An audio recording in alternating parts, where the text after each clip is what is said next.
Hey everyone, welcome back to the call. Thanks for joining. We're having an MBA discussion with Mr. Trafford Judd, and a Ducere MBA alumni. So congratulations on that. And Trafford's been in a couple of articles. He's been in some previous webinars with us. So he's been one of those superhero Ducere alumni ambassadors for us, spanning a couple of different continents. And welcome, Trafford. Thank you, Ben. Great to be here.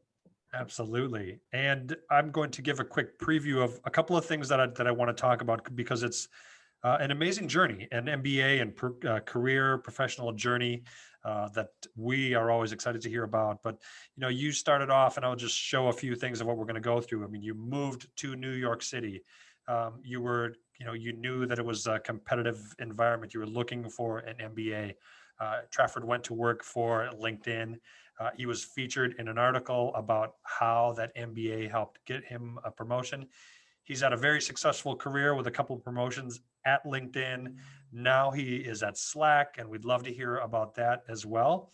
But let's back up a little bit and think about that transition. How did you come across Ducere? Briefly, why did you choose this online MBA? And how it helped you into New York City and into your LinkedIn career? Yeah, thanks, Dan. So if I think back to the reasons why I initially started to look for an MBA in general, it was really starting to get to an apex in my career where I'd had a successful career in human resources and knew that that wasn't the direction I wanted to stay in long term. I was interested in exploring the world of sales and customer success, and made the move to LinkedIn to kind of dip my toe in the water of that customer-facing world. And what I found is that it's a very competitive environment, both within a company like LinkedIn as well as the broader kind of sales and software industry. And so I felt that an MBA would be a great opportunity to really set my skills apart from a lot of other people in similar roles like mine. As well as give me kind of a broader education to support the studies that I did as an undergrad in business as well. For me specifically, I was really drawn to two things with Ducere. One was the flexibility of the programming, the fact that it could be done while I was doing extensive client travel and didn't require me to do any kind of residencies or extended in-person hours. And the second thing I would say is the fact that it was coursework based allowed me to build a really strong case to my manager and my company that it wasn't just giving me theory, but it was also giving me things that I could practically apply on the job, both within the role I was currently doing as well as roles that I was being groomed for as well. It was less around a specific course, but more the caliber of the clients that we were working with as part of the coursework and the industries that it gave exposure to. So I had always worked in media and advertising, and it's an interesting industry, always lots going on, but it's also a pretty myopic view of the world. And so as part of the Ducere program, I was able to work with like a trucking company, a high net worth banking environment. So these really kind of interesting worlds that I had never touched before, and often companies like in software or media struggle to hire from industries outside as well. And so they saw it as a win-win to have people that get exposure and build networks outside of their typical world, and that really helps the diversity on their end as well. And now, congratulations, you've got a new role with Slack.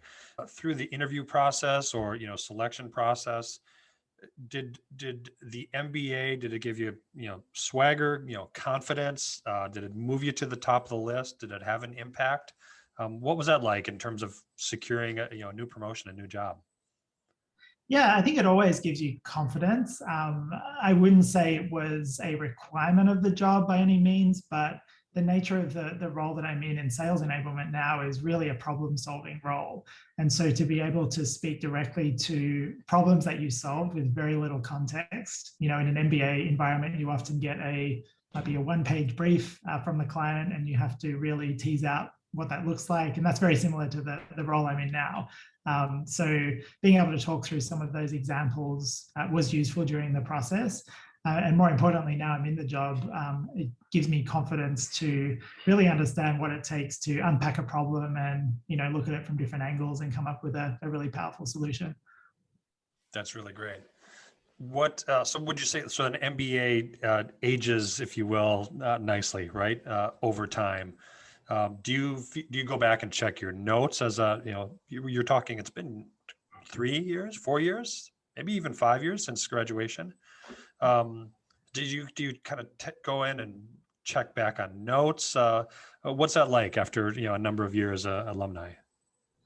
Yeah, I mean, I wouldn't say I kept very good notes to begin with, so it's less around checking the notes. But I'd say there's two things I draw upon. One is the format of some of the recommendations that were built. I still refer to some of those. So specifically with one of the programs, we presented a really compelling case back to the client that resonated really well.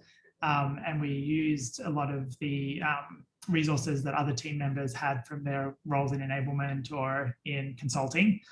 And so that kind of structure, I still apply to this day, how to frame a recommendation, how to propose, provocative questions that get your stakeholders thinking.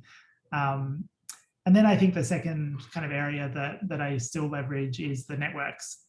So I didn't go in with the intent of sort of building a network, but I think just by osmosis, you end up connecting with people on LinkedIn and, seeing where they're at. And it's taken a couple of years, but, as they've progressed in their career as well, I've started to, reach out to some of them, for continued networking as well as advice on, some specific challenges that I'm facing. And I'm curious now that you've got this, alumni status, right? Grizzled veteran, if you will. But looking back to yourself at the time, and there's so many folks, especially over the course of this last year, who've considered, upskilling, new degree, they're in job transition, loads and loads of people were furloughed and considering new opportunities and change. The pandemic, of course. What would you say to a Trafford who's in that same situation nowadays, in terms of the, motivational or things to consider and how you might get past the hump of the typical, I don't have the time, sounds like it's, a lot of money, which all degrees are, or, is it work relevant? What would your advice be? Yeah, I mean, the first thing I would say is that even though there was certainly no pandemic at the time I was making the decision, a lot of these challenges I was still faced with. I was building a young family and didn't have a lot of cash to spare. I was traveling a lot and was very time poor. And so I would say the first thing is just be realistic around, what it is that you can handle. And, it does take commitment, but also there is a great degree of flexibility in the way that the Ducere model is set up, which was really appealing to me. So just go in with eyes open and, be realistic around what you want to commit to. The second area that I think was sort of top of mind for me is really getting to the point where I wanted to be open to opportunity and things that I didn't necessarily know. And so I could have focused on a really specific topic of further education by taking like a really specialist, course or, program. But I decided to take this generalist route because I really felt that I didn't know what I didn't know. I felt like there was a big world out there that I really hadn't had a lot of exposure to before. And an MBA is great for people who actually don't know what's next.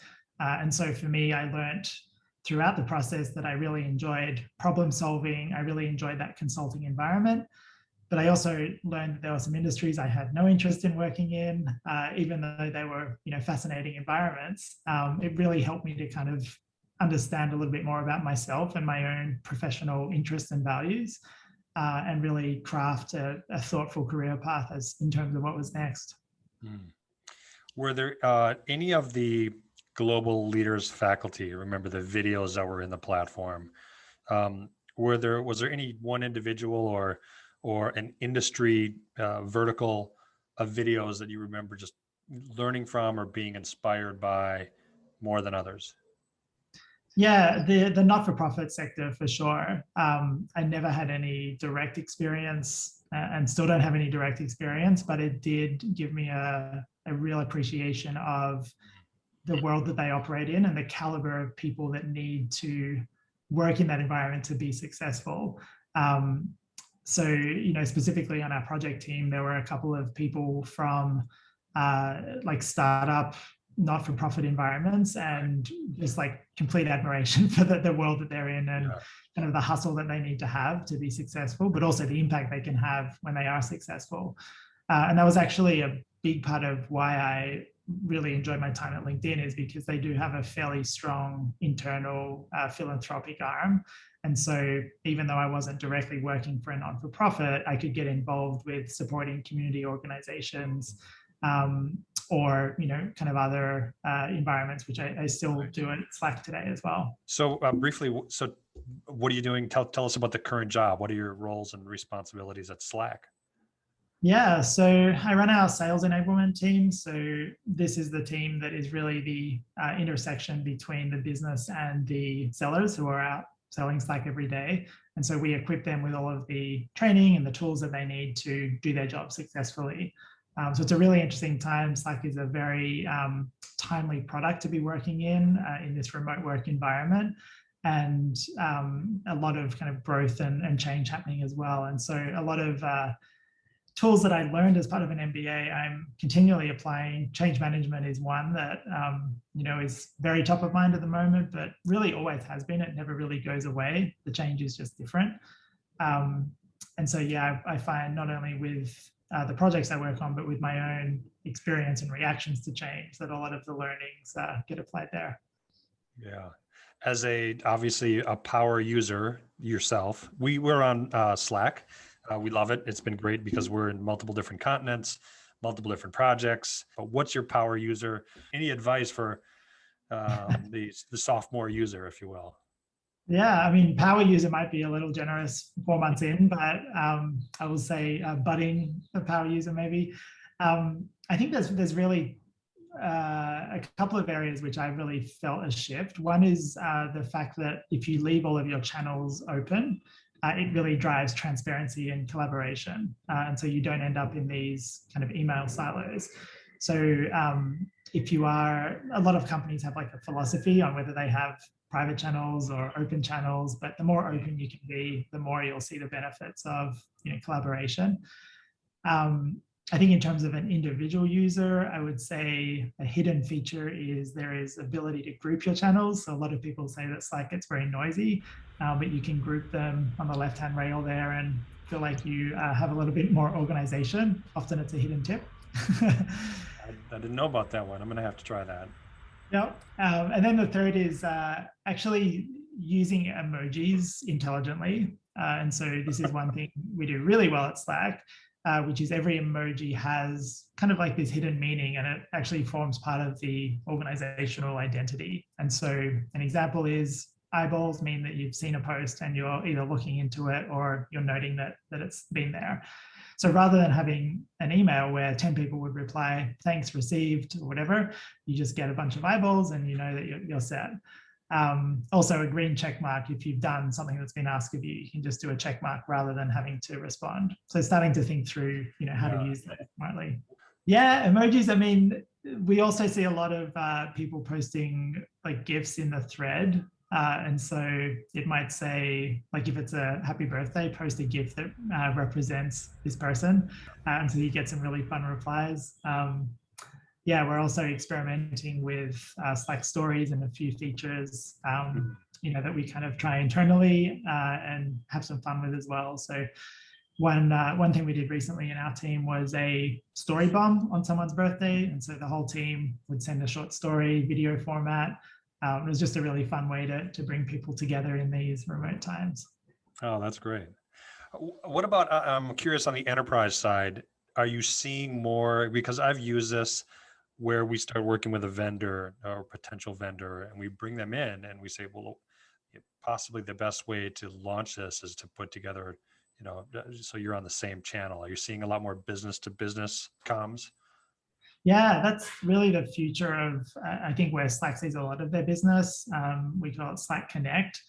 And certainly for me, all of our vendors that we onboard, we communicate with them directly in Slack. We also have a lot of vendors providing support to our employees within Slack as well, which is just a great opportunity for them to get help that they need really quickly without having to context shift. And I'm starting to use it with even things like recruiting, for example, rather than having candidates contacting via email. Set up a Slack Connect message with them, and then you can have that real-time discussion and make a really great candidate experience during the hiring process. Good advice. Don't kid yourself. You're a power user over there.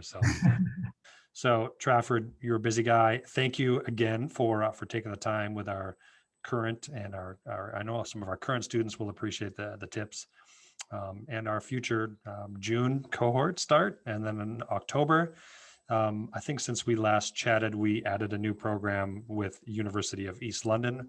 We've got an executive MBA now. We've got an MBA luxury brand management with them, and more to come. We've actually added a few more new programs in Australia as well. So Ducere continues to grow with the flexible, affordable, 100% online business relevant degrees. So we can hear more success stories from folks like you down the road. So keep up the great work, and Always a pleasure. look forward to our next chat. Thanks, Trafford Sam. Judd.